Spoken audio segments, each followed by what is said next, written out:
Hi, this is Bruce Rawles. I'm speaking with Susan Dugan again. We've been having an ongoing conversation for a number of years about A Course in Miracles, and this is another episode of that conversation. And I'm always delighted to talk with Susan. I really enjoy her insights about the Course and find it really helpful to talk about these things together. So today we're going to talk about lesson 197. It can be, but my gratitude I earn. And reading through this again, I was just commenting before we started the recording that I always find these so helpful to go through again. There's just so much in there.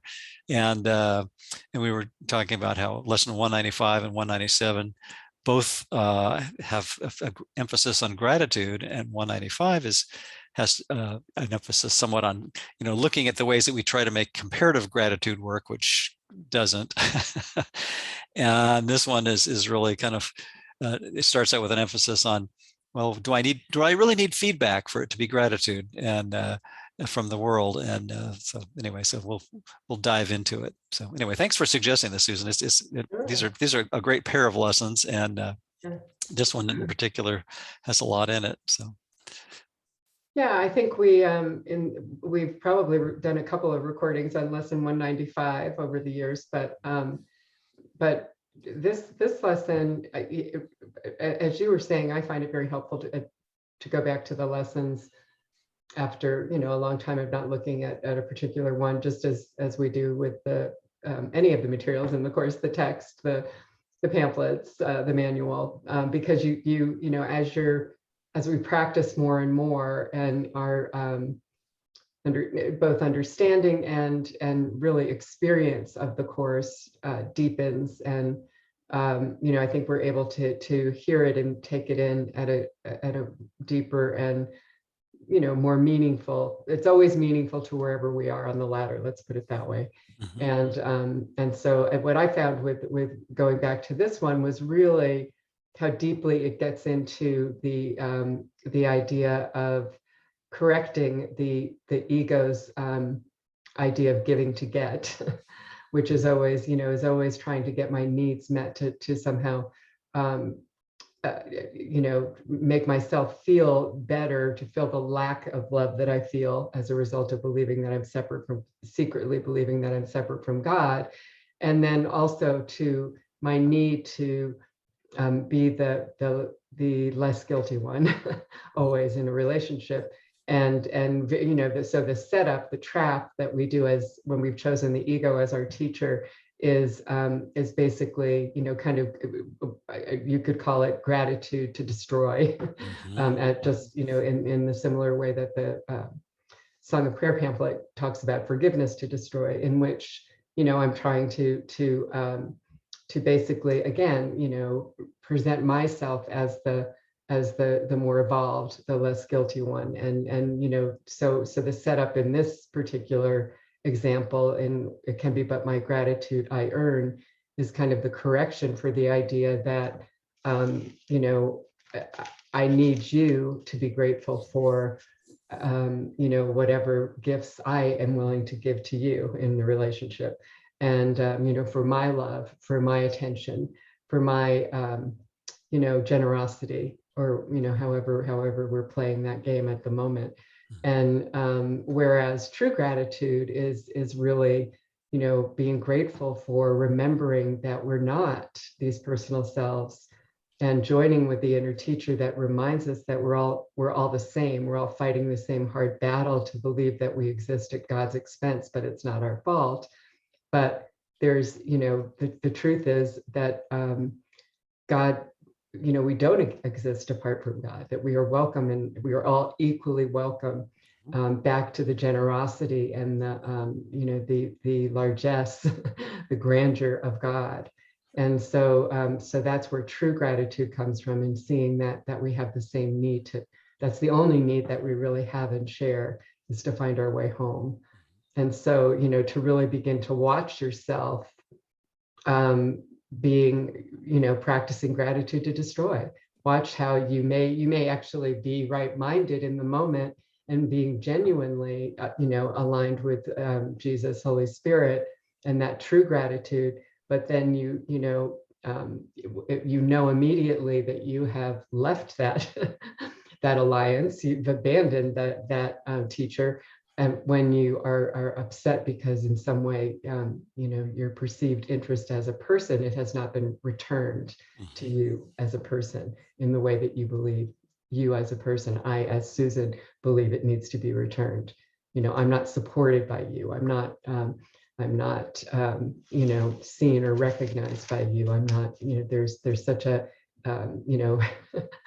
I mean, I think we've probably all done this in our lives, is where that idea of a 50-50% relationship is sort of a joke. And at some point, even if you're not on a spiritual path, you will realize that. But, we actually try to assign, I'm giving 70% and you're giving 30%. Just as we try to assign our monetary resources that we share. And of course, we know that all that leads to is hell.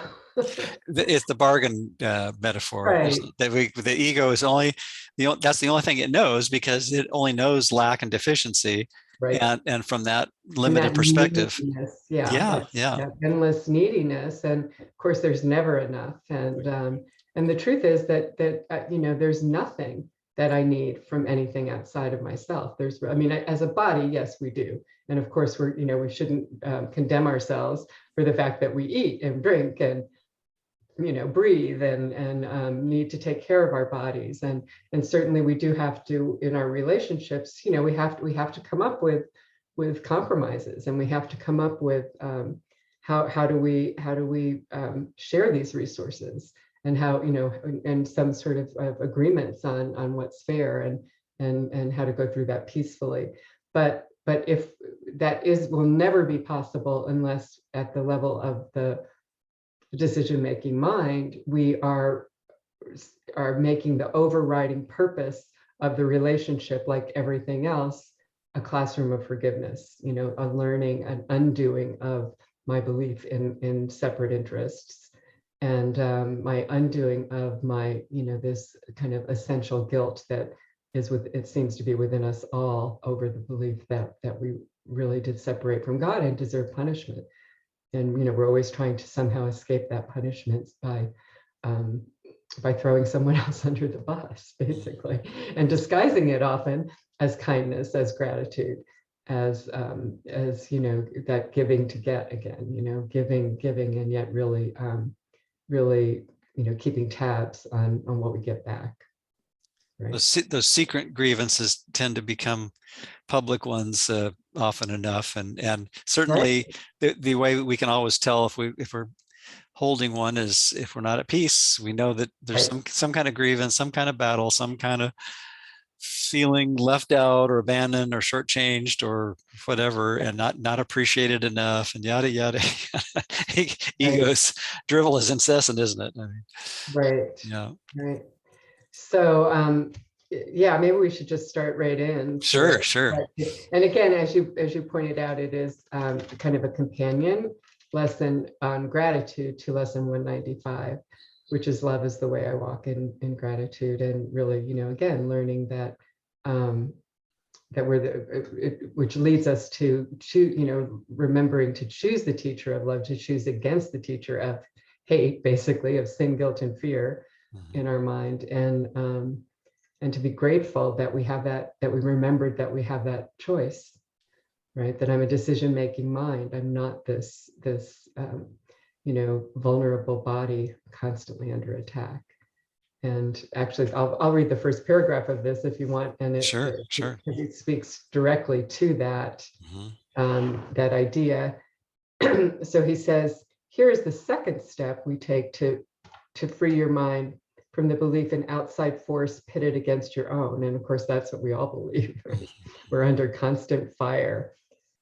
You make attempts at kindness and forgiveness, yet you turn them to attack again, unless you find external gratitude and lavish thanks. Your gifts must be received with honor, lest they be withdrawn.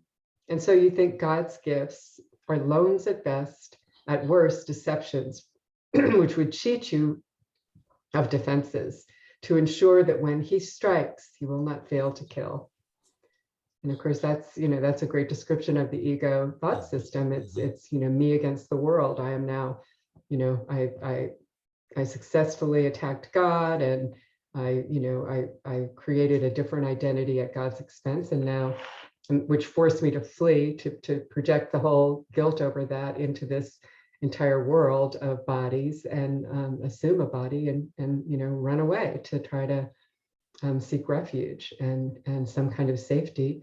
And the plan that we came up with was to see the guilt in everyone else.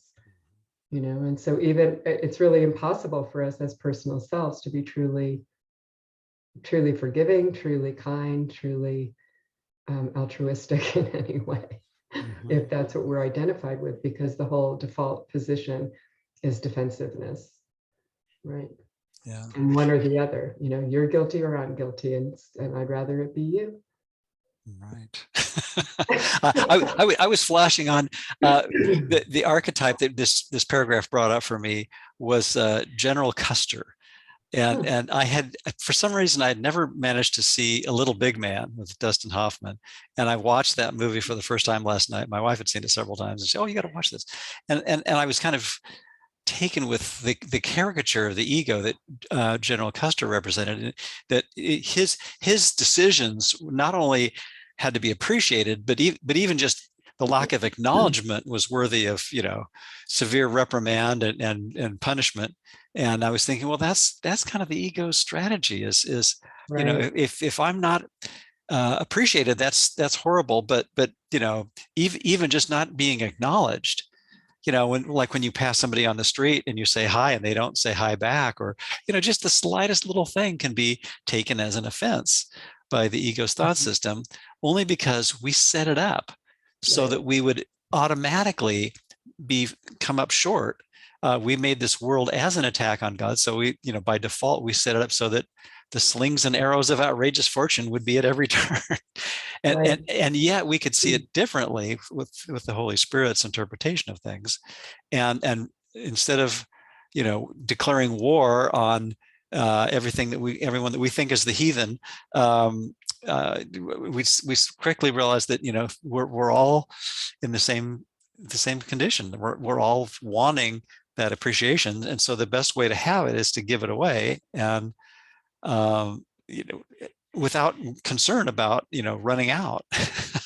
Right. Yeah. Well, and it's that idea, that idea of needing to be recognized is always a result of how angry we are that that God didn't recognize our perfection, Exactly. our individuality, the great impossible feat that we pulled off. And so we're, my relationship with anyone in this world is always a stand-in for what I believe my relationship with God is. And so you better recognize me, you better hear me, look at what's going on in the world. I mean, if not, if you're having trouble finding that in your own relationships, then just look around you in the world and look at, how upset people are when they're not being heard or understood, or, the way that the polarity that works in the world of, well, I don't understand anything that you're saying. You're completely misunderstanding this. You're not hearing me. You're not recognizing the truth.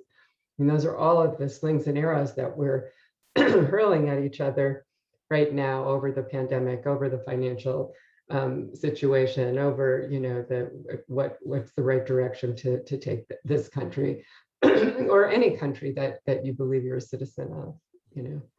The idea of there being a country itself is a huge problem. Part of the hologram of the identity crisis and the authority problem, huh? Yeah. Exactly. Yeah. So yeah. And of course, this is, I think this whole theme is very good.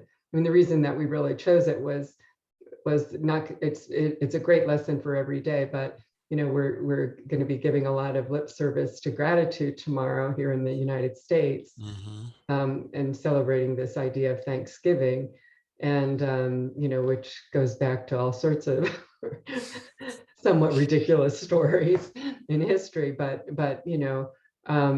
so as we're going through whatever rituals and spending time with our family, or what however people are spending it. And to just really try to kind of keep the greater understanding of how the Course looks at gratitude in mind, because that will really bring the healing and the joy and generosity that we all believe we lack, and we can reflect once we get our neediness out of the way, once we recognize that all our needs are really met, and And that that, go ahead. oh, I was just going to say that's such an important point, that our needs really are already met in truth. But Yes. we were so far down the rabbit hole of ego's dream that most of the time that thought doesn't even cross our mind, and we have to really stop and look at how heavily invested we are in that whole insane thought system, Yep. and seeing how we intentionally made ourselves at the mercy of feedback from the world, thinking that that's going to do it for us, rather than just the feeling of fulfillment in itself of choosing a thought system of peace, and recognizing that just that choice is everything we've wanted and needed. Right. But that's because we haven't really tried it very much. Right. we're neophytes, as our beloved teacher Ken Wapnick would say. We're all infants relative to our progress in the course, so we can afford to be patient and grateful, and that we have more to learn and more to unlearn. Yeah. Right. I mean, the course says, and I think it might be in lesson 195. I'm not sure, but the need of every heart is forgiveness. Mm-hmm. And that really is that's the truth. That's really the common need, is to learn true forgiveness, forgiving ourselves for what, the impossible idea that we could be other than love, that we could be separate from that abstract union, eternal union with God. Right. So, yeah, you want to read the next one? Sure. Okay. How easily are God and guilt confused by those who know not what their thoughts can do? Deny your strength, and weakness must become salvation to you. See yourself as bound, and bars become your home. Nor will you leave the prison house or claim your strength until guilt and salvation are not seen as one, and freedom and salvation are perceived as joined, with strength beside them to be sought and claimed, and found and fully recognized. I had to chuckle when I read the third sentence, see yourself as bound and bars become your home. I was thinking, well, that could be a slogan for AA. I think he's That's got referring a to a double different kind of meaning. bars there, but A different yeah, kind of prison. Yeah. exactly. Yeah. But that's kind of tying right in, is if we forget that we have the power in our mind to choose a thought system that does offer complete fulfillment and peace and innocence and inclusion, and there's nothing lacking in that, having seemingly burned that bridge and thrown that creator under the bus, that offers that eternally to us, we think we're in dire straits. We think we're in big trouble, and so we're forever trying to clamor to figure out some other approach in a dream that we made up that's never going to work. Yeah. Right. As Right. Ken Wapnick said, a maladaptive solution to a non-existent problem, and we keep looking for that, variations on that theme to see if we can make it work, because we don't want to see that our freedom is really there, and we can Yep. find it any moment if we want. Right. Nor will you leave the prison house or claim your strength until guilt and salvation are not seen as one. Right. Mm-hmm. And I have to begin to see that I have to begin to start choosing against guilt as my salvation, to really, recognize that this choice that I'm making is really painful, and it's not getting me anywhere. It doesn't work. It's, as you said, it's that maladaptive solution to a non-existent problem, and all it does is root me more deeply in the dream, and imprison me further. Or, the experience will be one of limitation and frustration and despair, really.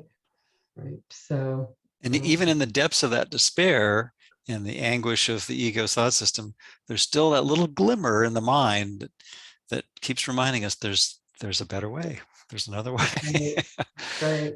Yeah. And I think, the more that we practice this, the more we have the awareness that it comes to me. I'm finding a lot sooner that I only have one choice here it's really gonna bring me anything. Mm-hmm. And I don't have to fully believe it, but I can entertain the possibility that I'm not alone, and that if I choose Jesus as my teacher, to use this as a classroom, that I will have an experience of peace, no matter how it plays out. I wasn't planning on mentioning this, but I think I will because it's a good example. I had fallen, as you know, the other day, and on Sunday, and just on going down the back steps to our backyard, which is that kind of fake wood tracks or whatever it's called. And there was a thin film of ice on the lower couple steps, and which was completely invisible. So I just, I really took a bad fall and hit my upper back and my hip, and knocked the wind out of me. I was really scared. I couldn't breathe or talk for a little bit. But I had the, and I ended up having to go to the urgent care and get x-rays and do the whole thing. It was, it was an emergency situation because something really bad could have happened. And, but, throughout that, being in the urgent care all day, and doing a lot of waiting for people to see people and get help and all of that, among rising cases of COVID here in Colorado and all of that, I kept sort of thinking that I would really, really like this not to be a broken hip, because if it is, I'm going to have to go into emergency surgery. I've broken my hip before, so I kind of know how that plays out. But I also was entertaining the possibility that, even if that is the outcome, that it'll be, I can be okay. I will get through this. Maybe not in the way, maybe not even as Susan, but I will still get through it as and be safe and be, I don't know. I mean, there weren't any words for that, but that's what kind of, we're not always asked to practice in those kinds of extreme examples, but that's what this practice is just entertaining the possibility that, what, I really am never alone. There's a part of my mind that knows what safety really means, that knows what, what forgiveness really means, which doesn't need anything to work out in a specific way.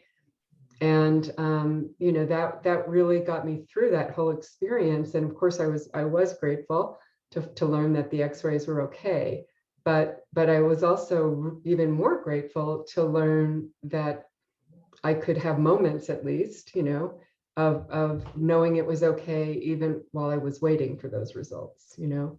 And so, that's where we're being led. And then to also use Ken's teachings, which I find so helpful, about making it about them. And so that everybody that I was interacting with there, I tried to just see as also in this situation that's really trying, the people, these healthcare workers that are working on a Sunday and have probably really been through it with all of the urgency that we've seen in the last, especially in the last, not just trauma from falls, but from extreme illness that has been what their lives have been tied up with, and so to just really kind of go through it with everybody around me, and as peacefully as possible and as kindly as possible, and it really changed the experience of the entire thing. And I didn't, again, I entertained the possibility that maybe it doesn't have to, that even if I have to go into surgery, maybe it'll be okay. I don't have to know what that looks like, So it seems like the Holy Spirit's curriculum leads us to a greater and greater neutrality about the world, where we it's not that we don't perceive differences in the level of form, but in the level of content. We're able to see not only are we all the same, but every circumstance really has the same opportunity to choose peace and kindness. And right. And we don't need to know why something's in our dream. We don't need to blame others for something in our dream. I remember years ago when I broke my hip, and 12 years ago, my first thought, it was slipping on ice again. And, and it was a really bad fall. And I almost had that thought of, like, it felt like somebody had taken my feet and thrown me down on the, I felt almost like looked over my shoulder, like, did somebody do this to me? Because that's, as egos, our first reaction is, how did this happen? Who did this? Right? We project. And so I was also grateful that I didn't have that thought this time. That automatic thought that it's somebody else's fault. I was just thinking, one of the favorite, movie or theatrical genres is a who-dunnit, Right, but that's really just kind of a testament to the idea that the ego is constantly looking for a scapegoat, and sure. as long as there's the finger to be pointed and a blame to be thrown, the ego's seeking it continuously, trying to find that Right. that way to project it out there. Yeah. Whose fault is it? That's right. So anyway.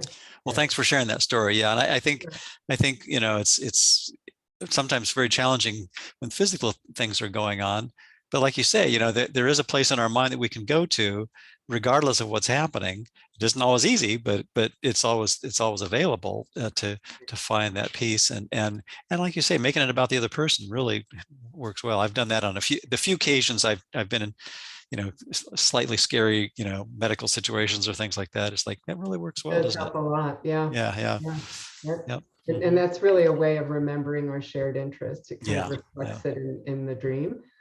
And but of course the real shared interest is that need to learn we're on the same side. We're all trying to find our way home.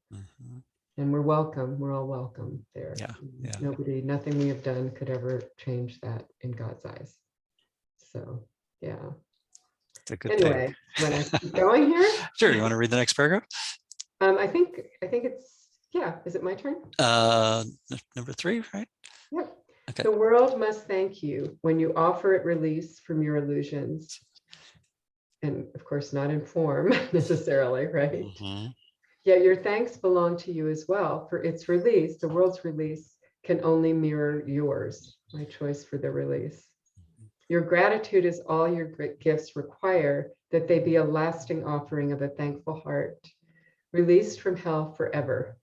Is it this you would undo by taking back your gifts because they were not honored? It is you who honor them and give them fitting thanks, for it is you who have received the gifts. And of course, our mind is split, so we do go back and forth. And that's to be expected. And, until all the guilt is gone. So there's no reason to think you're doing something wrong or beat yourself up about that. But to really recognize that it's hurting me. I have when I have that peace of God, do I really want to keep throwing it away by making it about, trying to make it about the world, make it about what a story I made up about my failed relationship with God that I keep thrusting out there and perceiving as someone in my dream being the problem, or something in my dream. Right.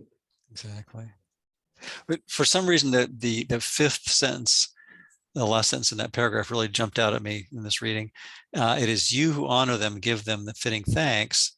And I was thinking, well, the only you that could honor them would have to be the part of our mind that's identified with the Holy Spirit.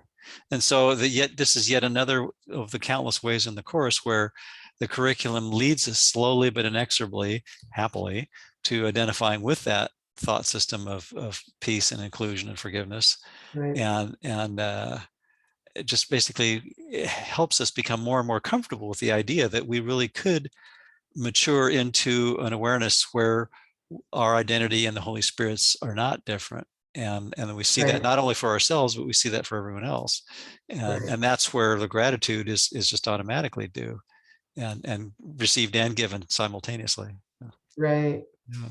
And, it is you who choose. He's always talking to the decision-making mind, really not this personal self, which is outside the dream, and so, but more and more, the choice becomes more and more apparent as we practice this and really look with Jesus at what we're doing, and begin to recognize that, I do have a choice here. There's two ways that I can experience this, two teachers I can go through this with. And I'm getting real familiar with the outcomes of those choices, So The it's track record is becoming more and more yeah. obvious all the time, isn't it? Yeah. Yeah, I mean, I almost think it's more obvious in situations that seem a little more catastrophic for us, because I don't know, I find it more automatic, whereas my Yeah. grumbling, sometimes the little things I guess we're not paying as much attention, or I'm not paying as much attention. Yeah. But but the things that really grab my attention, I'm quite aware that I'm choosing, of which teacher I'm choosing, and that I could make another choice. Yeah, it does seem like over time, the curriculum of the Holy Spirit is to have us turn up the volume or the gain or the sensitivity, if you will, of the receptiveness to when we're not at peace. Yeah. So that, like you say, the little things, the little niggling annoyances and irritations, then become just, there's no order of difficulty in those. There's no magnitude that's different. Is a tiny insanity larger than a giant insanity? No, they're all the same in truth, Right. but we've given them, a scale and levels, and but that's just all, it's all part of what we made up, isn't it? Right. Yeah. Yeah, I mean, that's another way to think of gratitude, is really becoming grateful for my curriculum.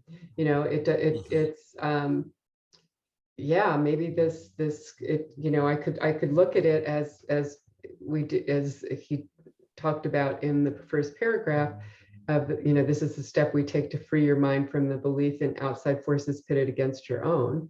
I can look at it as like, why did I choose such a incredibly difficult script if I've had a lot of trying experiences in my life, or or a lot in rapid succession or whatever. But another way to look at it is I mean, I can't judge why those were chosen, and right now I can be grateful that, wow, I can let go of a lot of guilt in this, because this is something that it's my body, or it's my primary relationship, or whatever, that I'm deeply invested in. And those are the ones that really really also offer huge amounts of healing in one fell swoop. Right. So yeah, thousands of years, as the course says. Whatever that means. Yeah, well, we have no idea, but No. we do get it. Seem like we do get the feedback we need from the experience of peace or lack thereof in our mind, and that can be completely independent of whether or not we get acknowledgement from the world or appreciation from the world. And Absolutely. I think that's part of what this lesson is helping us highlight, isn't it? Yep. Yeah. And I don't have to be recognized. I don't have to be, and that becomes more and more easy to really believe. It doesn't. It's not something that need does lessen over time. It really, I think, does. It's so. I mean, if this is our practice, and we really are, making this again, the main purpose of our lives is learning forgiveness, no matter what we're going through, what other roles we play, giving them all the same purpose. Yep. So, shall I read the next paragraph? yeah. Okay. God blesses every gift you give to him, and every gift is given him because it can only be given only to yourself. And what belongs to God must be his own. Yet you will never realize his gifts are sure, eternal, changeless, limitless, forever giving out, extending love, and adding to your never-ending joy while you forgive but to attack again. So there's a whole bunch of helpful adjectives there that remind us of all what we really want. And they say, yeah, but you're gonna short circuit that and compromise it if you forgive and then say, oh yeah, but yeah, I'd rather cherish this little grievance or this little annoyance and feel like I'm justified in lashing out because I didn't get the recognition or the response I was looking for, or the outcome. And I was just thinking, just the whole general category of expectations in the world is huge, and certainly, I think addressed in this lesson too, is the idea that what happens or doesn't happen in the world. I mean, that's a pretty large category of stuff, and yet, if we break it down to all the different categories we could think of, it still distills back down to that idea that we're actually a mind that's, like you were saying a moment ago, outside the dream of space and time, and when we remember that, with Holy Spirit's help, that really is the foundation where we can truly forgive, because our peace isn't appendage to what happens or doesn't happen in the world. And the outcomes really are ultimately irrelevant relative to, the peace that's possible. Right. Yeah. Yeah. Yeah. Yep. And I mean, the truth is, if all we're doing is focusing on wanting to manipulate the outcomes, there's no way we can be peaceful. Right. There's no way that we can really be authentically peaceful. Yeah. And we're usually deceiving ourselves. Yeah. And I think that's yeah. I was just going to say that I think that's where, a lot of the new age stuff that many of us, found the course through, started with that idea that, well, we can still make the world work, but then you have to kind of let go of that if you really want to progress, because the idea that the world is going to make you happy is really at the heart of the problem in the first place. And it's, the outer shield of oblivion that we made up in order to stay mindless. And we need to get back to the place where it says, oh, well, I can be at peace without, At some point, we've got to learn that lesson. Yeah. Without getting our peace, contingent or conditional on what happens or doesn't happen in the world. Right. Exactly. That's such a trap. Yeah. And the truth is, we don't know what it would look like. I mean, to be able to be peaceful and kind and loving and go through something that to the world's eyes looks devastating for the body or for the personal self is a huge demonstration. Sacrifice is not required by the course, but it can be it can be just as much of a demonstration as anything else. We don't know what the mind is choosing, and anyone else or even ourselves really, except by how peaceful we are. Mm-hmm. Right. Yep. And our willingness to be completely defenseless and see only our sameness. And so I think we did skip paragraph 4, but we probably don't need to read it. Oh, okay. So they're all the paragraphs are kind of saying the same thing. Yeah. So I'm just going to go on. Sure. So he goes on in paragraph 6, withdraw the gifts you give, and you will think that what is given you has been withdrawn. You lose your peace, right? You lose your sense of our unity. But learn to let forgiveness take away the sins you think you see outside yourself and everyone else, right? And you can never think the gifts of God are lent, but for a little while before he snatches them away again in death, which is what the ego tells us, right? For death will have no meaning for you then. I mean, ultimately at the top of the ladder, there's the awareness that death really has no meaning. That we're not these vulnerable bodies. And, that ego thought system really at some point with this practice, when the guilt is not there to support it, collapses. And, there is only that gratitude left of I was wrong about myself, right? To be happily wrong. Yeah. Yep. And I'm invulnerable, and so is everyone else. And so at that point, I can reflect that endlessly with generosity to all hearts and minds, regardless of how they seem to be behaving. It doesn't matter. That can't be an impediment in any way to my awareness of the presence of love and the presence of our equality in God's eyes, right? So, yeah. So number 7? 7, yeah. And with the end of this belief is fear forever over. Thank yourself, with a capital S, for this, for he is grateful only unto God, and he give thanks for you unto himself. To everyone who lives will Christ yet come, for everyone must live and move in him. All these with capitals. His being in his Father is secure because their will is one. Their gratitude to all they have created has no end, for gratitude remains a part of love. And again, it seemed like another reminder that we're being mentored and trained to undo our identification with the ego in order to more fully identify with that inner kindness teacher, aka Holy Spirit, more and more, and recognize that the peace has always been there, and that eternal treasure has never been compromised, nor could it be compromised. Right. And And I mean, if I'm, again, if I'm making that the purpose of my learning that, or unlearning the blocks to that, the purpose of my life, then the healing is, I'm part of every mind. Our decision-making mind is shared. Mhm. And so whether it doesn't really matter in the illusion of time, who's accepting that when, or which part of the fragmented decision-making mind it seems to be accepting it or not. We all accepted it in the end already. So I actually love the sentence, to everyone who lives will Christ yet come, for everyone must live and move in him. That's a beautiful statement. Yeah. All right. Thanks be to you, the Holy Son of God, for as you were created, you contain all things within yourself, your true self, and you are still as God created you, nor can you dim the light of your perfection. In your heart, the heart of God is laid.